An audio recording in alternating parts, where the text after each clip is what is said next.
বন্ধুরা, আজকে আমি আপনাদের জন্যে আরেকটি নতুন ভিডিও নিয়ে এসেছি।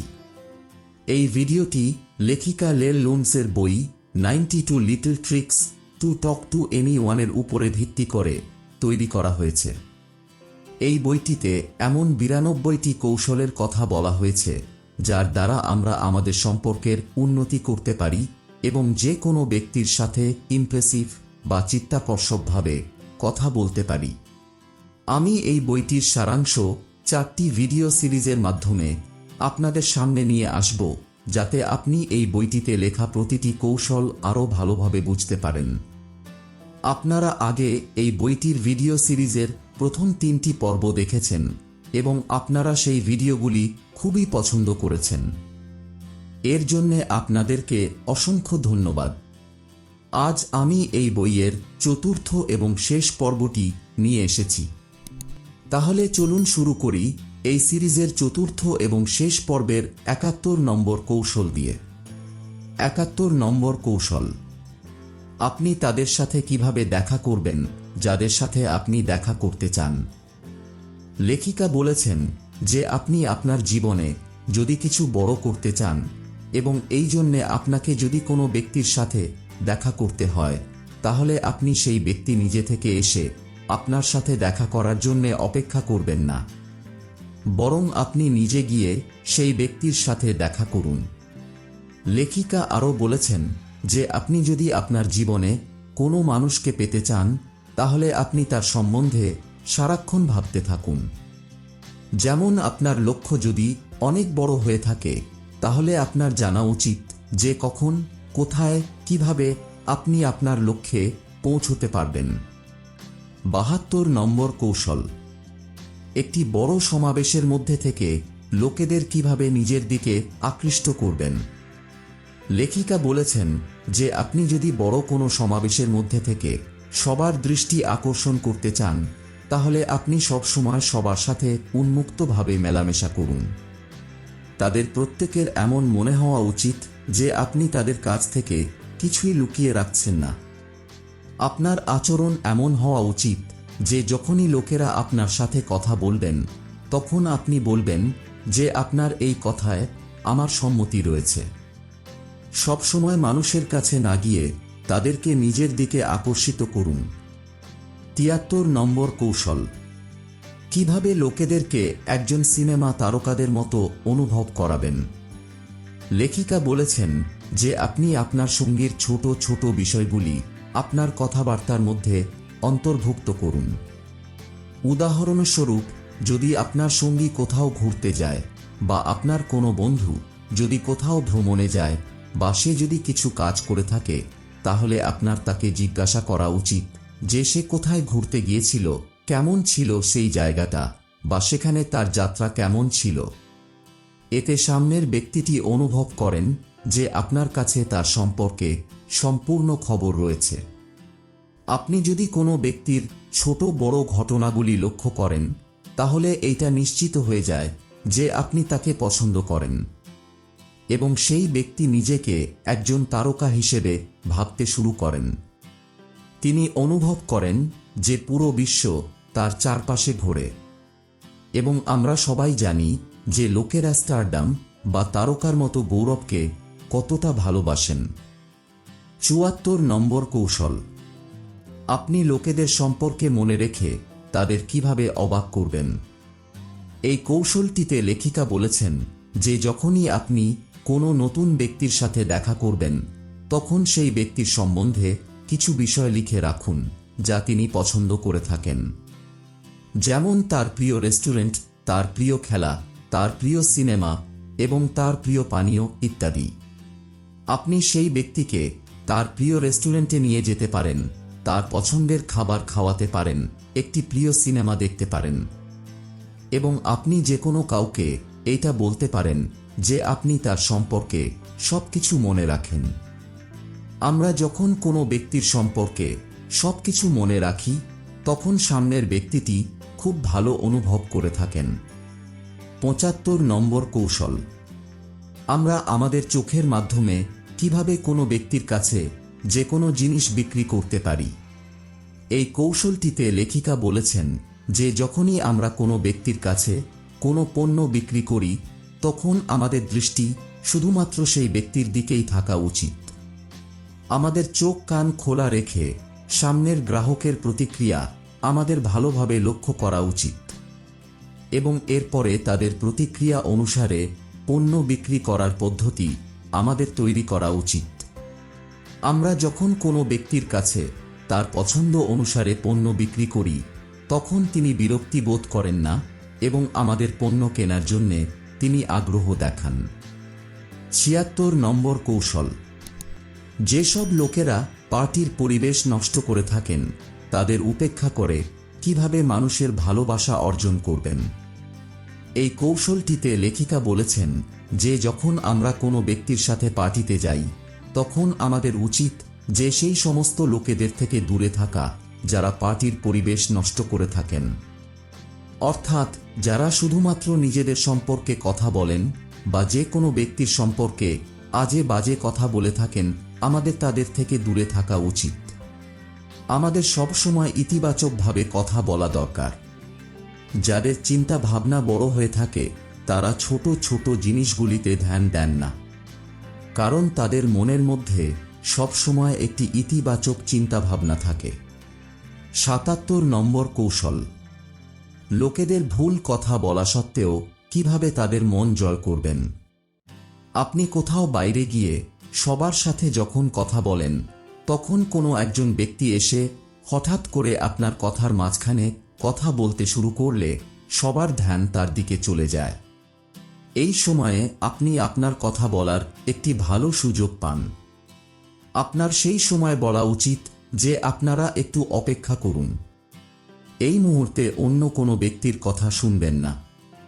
আমরা আগে যার কথা শুনছিলাম তার কথা শোনা প্রথমে শেষ করি এবং সবাইকে অনুরোধ করা উচিত যে সবাই যেন এক এক করে তাদের কথা শেষ করেন। এর ফলে যে ব্যক্তিটি প্রথমে কথা বলা শুরু করেছিলেন তিনি অনুভব করবেন যে আপনি তার কথায় গুরুত্ব দিচ্ছেন এবং সে আপনাকে পছন্দ করা শুরু করতে পারেন। ৭৮ নম্বর কৌশল। লোকেদেরকে আপনার পক্ষে কিভাবে করবেন। যদি আপনার কোনো বন্ধুর আপনার সাহায্যের দরকার হয় তবে আপনি আপনার লাভ বা ক্ষতির বিচার না করে খুব আনন্দের সাথে তাকে সাহায্য করুন। আপনি যদি লোকেদেরকে আপনার পক্ষে করতে চান তাহলে সবার আগে আপনাকে তাদের পক্ষে থাকতে হবে। মানুষের সব কষ্টের সময় তাদের পাশে থাকুন যাতে আপনি মানুষের নজরে আসতে পারেন। ৭৯ নম্বর কৌশল। কাউকে সাহায্য করতে হলে কিভাবে বলবেন। লেখিকা বলেছেন যে আপনি যদি কাউকে সাহায্য করেন তাহলে সেই মানুষটিও তার নিজের মতো করে আপনাকে সাহায্য করতে প্রস্তুত থাকবে। যদিও কাউকে সাহায্য করলে তা মন থেকেই করা হয়, কিন্তু অনেক সময় এমনও হয় যে আমরা মানুষকে ভালো ভেবে সাহায্য করি, তা সত্ত্বেও মানুষ তা ভুলভাবে নিয়ে নেয়। তাই সবসময় প্রথমে জিজ্ঞাসা করে নেওয়াই ভালো যে আমি আপনার জন্যে কোনো সাহায্য করতে পারি কিনা। পরিষ্কারভাবে জিজ্ঞাসা করা আপনার এবং সামনের ব্যক্তির দুজনের জন্যেই খুব ভালো। ৮০ নম্বর কৌশল। পার্টিতে যে সমস্ত কথা বলা উচিত নয় তা কিভাবে জানবেন। লেখিকা বলেছেন যে কোনো জায়গায় সব সময় নিজের স্টাইলে যান এবং সেখানকার পরিবেশকে মনোরম করার চেষ্টা করুন। এমন কোনো কথা কখনই বলা উচিত নয় যা মানসিক চাপ তৈরি করে থাকে বা যাতে কেউ বিরক্তি বোধ করেন।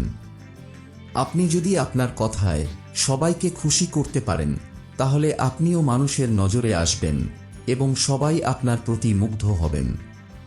৮১ নম্বর কৌশল। রাতের খাবার খাওয়ার সময় যে সমস্ত কথা বলা উচিত নয় তা কিভাবে জানবেন।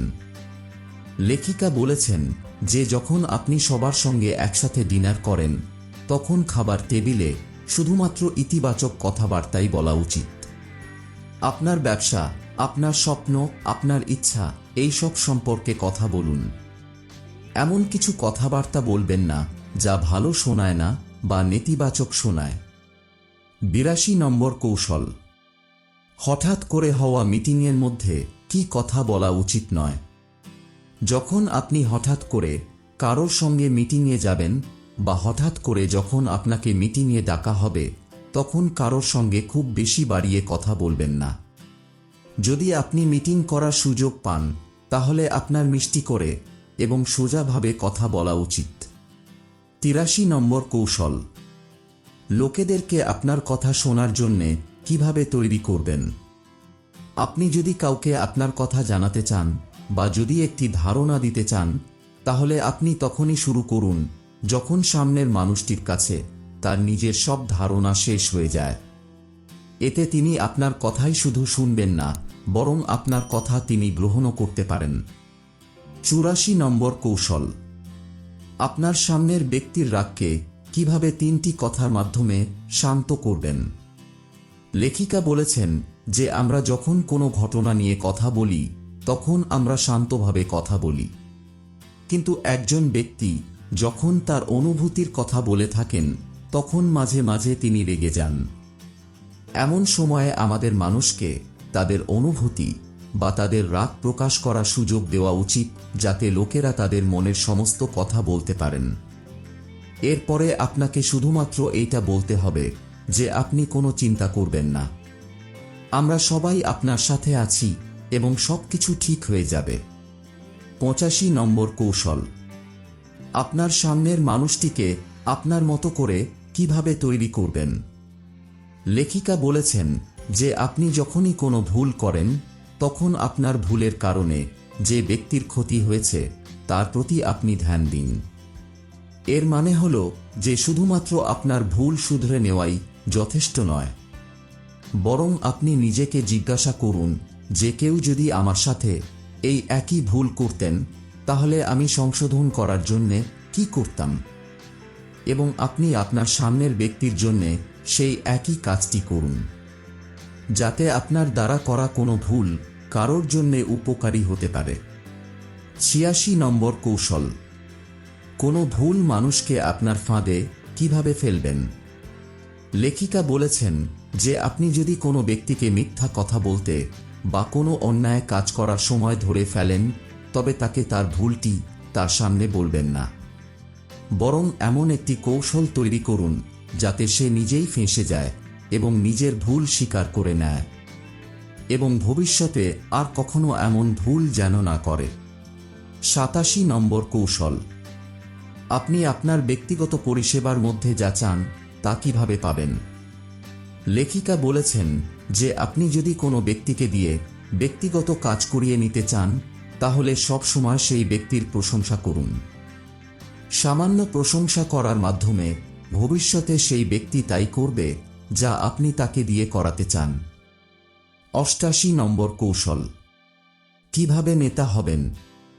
বন্ধুরা, আপনি যদি নেতা হতে চান তাহলে প্রতিটি কাজে সক্রিয়ভাবে অংশগ্রহণ করুন এবং এইটা ভাববেন না যে সেই কাজটি আপনার উপকারের হবে না।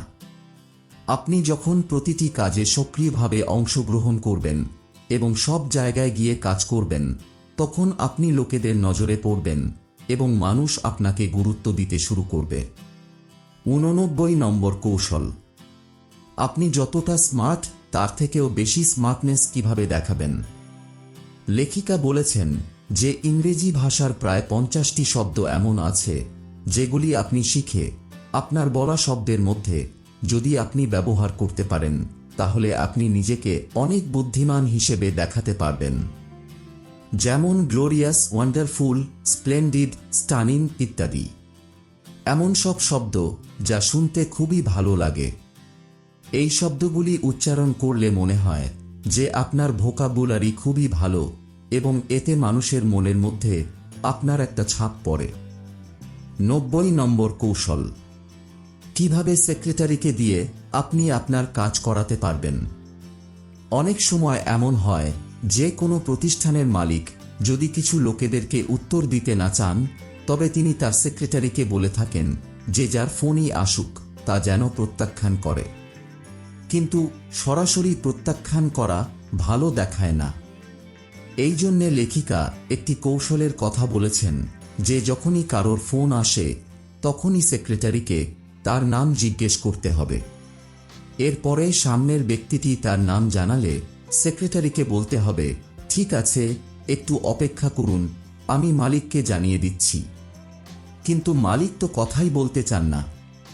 তাই কিছুক্ষণ পরে ফিরে এসে সেক্রেটারিকে বলতে হবে যে মাফ করবেন, মালিক এই সময় অফিসে নেই। লেখিকা বলেছেন যে এইভাবে সামনের মানুষটি কথাগুলি ব্যক্তিগতভাবে নেয় না এবং সেক্রেটারির কথায় তার খারাপও লাগে না। 91 নম্বর কৌশল। কিভাবে মানুষের মনের মধ্যে পৌঁছবেন। আপনি যদি কারোর মনের মধ্যে জায়গা করতে চান, তবে আপনার সমস্ত কাজ তার কথা মাথায় রেখে করুন। যেমন তিনি কি পছন্দ করেন, তিনি আপনাকে কিভাবে দেখতে চান এবং তিনি কি ধরনের বিষয় পছন্দ করেন। লেখিকা এই কথা বলেননি যে আপনি নিজেকে পরিবর্তন করুন, কিন্তু আপনি যদি কাউকে খুশি করতে চান তবে আপনি তো এইটুকু করতেই পারেন। 92 নম্বর কৌশল। কোনো ব্যক্তির থেকে কিভাবে যে কোনো কিছু পেতে পারেন। লেখিকা বলেছেন, কোনো ব্যক্তির কাছ থেকে যে কোনো কিছু পেতে হলে আপনাকে প্রথমে সেই ব্যক্তিকে তার মনের ইচ্ছে অনুসারে সাহায্য করতে হবে, বা তিনি যা পছন্দ করেন তা তাকে দিতে হবে। তবে এইটা জরুরি নয় যে আপনাকে অন্যের কাজ আজকেই করতে হবে বা আপনাকে কারোর সাহায্য আজকেই নিতে হবে। আপনার যখন দরকার হবে তখন আপনি সাহায্য নিতে পারেন। তবে কখনই কাউকে জোর করবেন না, বরং সব সময় এমন কিছু করুন যাতে সামনের মানুষটি আপনাকে সাহায্য করা থেকে নিজেকে আটকাতে না পারে। 93 নম্বর কৌশল। কিভাবে আপনার সমস্ত কাজ ঠিকভাবে করবেন। শেষে লেখিকা বলেছেন যে যদি আপনি আপনার জীবনের সবকিছু আরও ভালোভাবে করতে চান, তবে অবশ্যই এই সমস্ত কৌশলগুলি ব্যবহার করুন।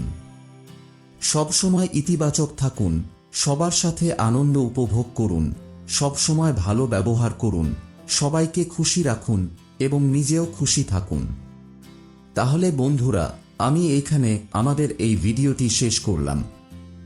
বন্ধুরা, আমি আন্তরিকভাবে আশা করি যে আপনারা সবাই এই ভিডিওটি খুবই পছন্দ করেছেন এবং আপনারা অবশ্যই এই ভিডিও থেকে অনেক কিছু শিখেছেন। আপনাকে অবশ্যই এই ভিডিওটি বারবার দেখতে হবে এবং এতে উল্লেখিত বিষয়গুলি বুঝে তা ব্যবহার করতে হবে।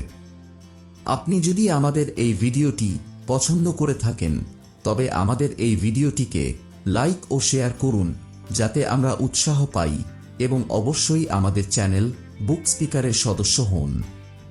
আপনার অনুপ্রেরণা আমাদের এই ধরনের আরও ভিডিও আপনাদের কাছে আনতে সাহায্য করবে। তাহলে দেখা হবে পরের ভিডিওতে। ধন্যবাদ। আপনাদের অনেক ধন্যবাদ এই ভিডিওটি দেখার জন্য। আশা করি আপনাদের এই ভিডিওটি খুবই ভালো লেগেছে। আপনারা যদি এরকম মজার নতুন নতুন তথ্য জানতে চান, তাহলে চ্যানেলটিকে সাবস্ক্রাইব করুন আর লাইক, কমেন্টস এবং শেয়ার করতে ভুলবেন না, কারণ আমি এরকম নতুন নতুন তথ্য নিয়ে আসতে থাকি আপনাদের এই প্রিয় চ্যানেলটিতে। আজকের জন্য এখানেই শেষ করলাম। ভালো থাকবেন, সুস্থ থাকবেন, দেখা হবে আবার পরের ভিডিওতে। জয় হিন্দ, বন্দে মাতরম।